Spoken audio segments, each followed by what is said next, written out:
Di video kali ini kita akan ngebahas OOP, class, dan immutable model. Tujuannya, membiasakan bikin data model yang benar ya.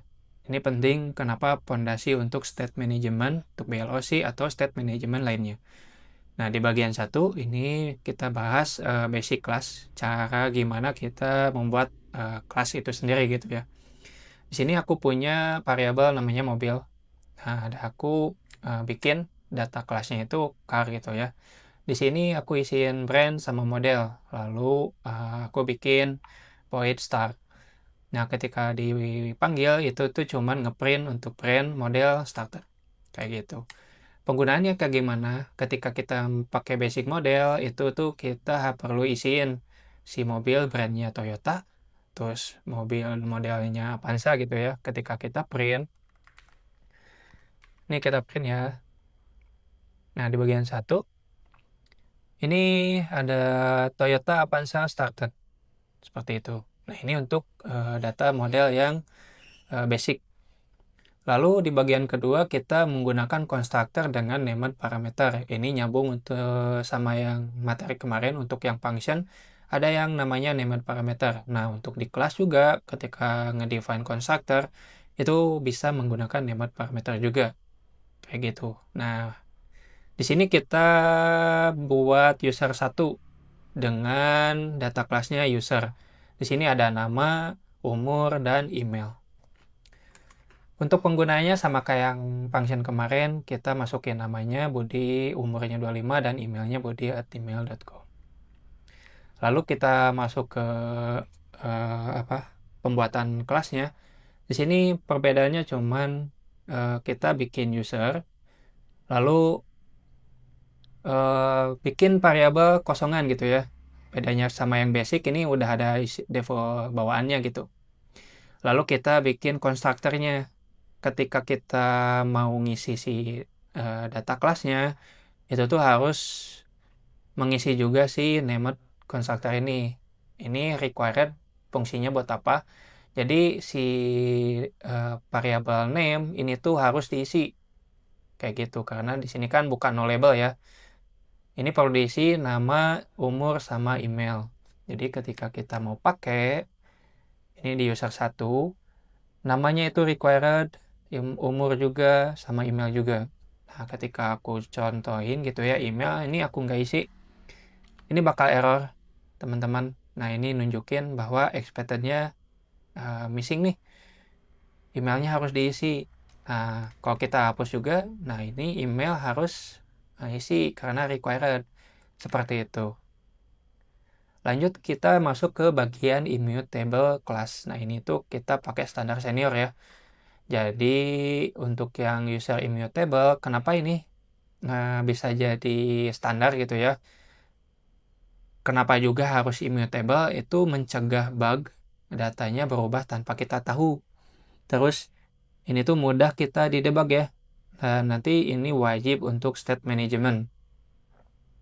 Kayak gitu. Terus perbedaannya kayak gimana untuk yang lainnya? Jadi di kelas immutable ini kita perlu ngedefine variabel yang ada di dalam kelasnya itu menggunakan final. Untuk cara konstruktor ini sama, nggak ada perbedaan. Terus di sini semisal kita untuk data kelas, biasanya kita pakai yang namanya from JSON to JSON sama copy with. Ini bagian dari pengambilan data dari API. Jadi kita bakal ngambil data yang dari API, bentuknya udah JSON, udah dibuat pakai map ya. Nanti JSON ID ini kita ambil, name sama email, masukin ke variabel si kelasnya gitu ya. Ada nama, email, sama ID. Kita juga bisa ngubah ke convert ke JSON lagi, balikin lagi gitu ya. Jadi bisa vice versa dari JSON ke JSON lagi gitu. Terus nanti ini yang bakal ngubah immutable object. Jadi misalnya kita karena ini kan immutable ya. Jadi ketika ada variabel nanti misalnya namanya berganti, kita edit kayak gitu ya. Emailnya kita edit juga. Nah, ini tuh kita pakai yang namanya method copy with. Jadi balikannya itu kita balikin lagi user immutable ini, si kelasnya, dan kita masukin yang mau diganti itu apa value-nya di antara ini. Ketika kita buat nge-return, kita isiin ID-nya apakah ID-nya ada dari parameter atau kita ambil langsung dari si kelasnya sendiri, value-nya gitu, si ID yang dari kelasnya sendiri. Ini pakai this ya. Jadi ketika apa ya, kita contohin aja langsung ke penggunaannya gitu ya, di user immutable ini. Ini aku contohin, diisiin langsung ya karena required. Terus ini ada error nih ketika aku mau ngubah datanya langsung, karena kalau kita pakai basic ini bisa diubah-ubah ya. Nah, kalau pakai user immutable ini nggak bisa diubah si nama ini. Pasti menunjukkan error karena datanya final. Terus gimana caranya kita ngubah? Nah, cara yang benar untuk ngubah si kelas datanya itu gunakan copy with. Jadi kita bikin user baru, kita nge-copy with dari user immutable ini dengan nama yang baru, Andi Wijaya nih, ditambahin kayaknya untuk yang nama belakangnya gitu. Lalu ketika kita print, nah kita coba cek. Nah, di sini ya. Ini yang sebelumnya datanya Andi, ketika ada user baru. Nah, ini Andi Wijaya yang tadi kita pakai copy with. Nah, user lama tetap pakai yang Andi ini. Gitu untuk yang immutable. Seperti itu, teman-teman. Mudah-mudahan bisa dipahami. Lalu kita akan masuk ke bagian keempat, yaitu private variable atau encapsulation. Jadi di sini contohnya kita bakal langsung pakai account bank ya. Jadi semisalnya kita bikin data class lagi nih, namanya bank account, owner name, sama initial balance. Ketika kita lihat apa sih gitu encapsulation ini, kita masuk. Jadi di sini ada yang namanya private variable di dalamnya. Jadi kita pakai yang immutable tadi, terus di dalamnya kita pakai yang private nih si variabelnya, yaitu balance-nya. Nah, gimana cara nge-encapsulation-nya? Yaitu kita nge-require dengan tipe data yang sama yang mau kita isi. Jadi di sini initial balance-nya itu dimasukin ke dalam private variable si ini ya data kelasnya. Dan ini nggak bisa kita expose di luar karena kan dia sifatnya private, jadi cuman bisa diakses di dalam kelasnya sendiri. Jadi ketika aku di luar data kelasnya, nah ini tuh nggak bisa nih, harusnya error karena nggak bisa dipakai. Sorry, ini bisa dipakai karena dia dalam satu data yang sama ya.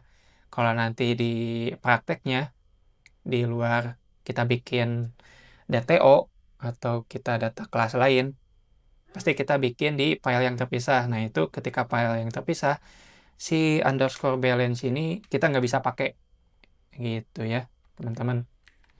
Jadi ini bakal error kalau kita beda data filenya. Seperti itu. Terus selanjutnya yang ngebedain sih itu teman-teman, kalau misalnya kita mau ngambil data kelas yang private, kita harus bikin yang namanya getter untuk ngambil ke luar gitu ya. Kita ngambil balance, terus isiin si balance ini. Terus biasanya kita bisa bikin metode untuk ngisi si variabelnya, ngisi value-nya ya. Kita deposit sama withdraw. Jadi kalau kita deposit, kita nambahin, withdraw kita kurangin. Seperti itu.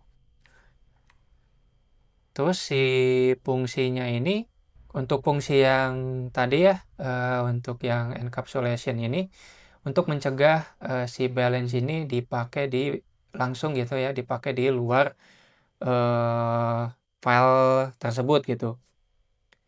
Lebih aman juga karena kita langsung menggunakan method deposit sama withdraw yang tadi. Jadi si balance nggak si balance jadi standar gitu ya. Nggak bisa langsung kayak gini. Misalnya tadi, nah, jadi menghindari diisi kayak gini nih. Seperti itu. Kita akan masuk ke bagian yang kelima, yaitu factory construction. Yaitu kita nge-parsing JSON. Jadi kita ngesimulasiin datanya untuk yang JSON ini dari API. Ada ID, name, email. Nah, kita pakai yang data user immutable yang tadi. Ada yang namanya from JSON. Jadi ketika kita dapat data raw dari JSON, kita ubah ke data class. Nah, kayak gini. Ini langsung ngubah jadi data class ya, karena kita langsung ambil.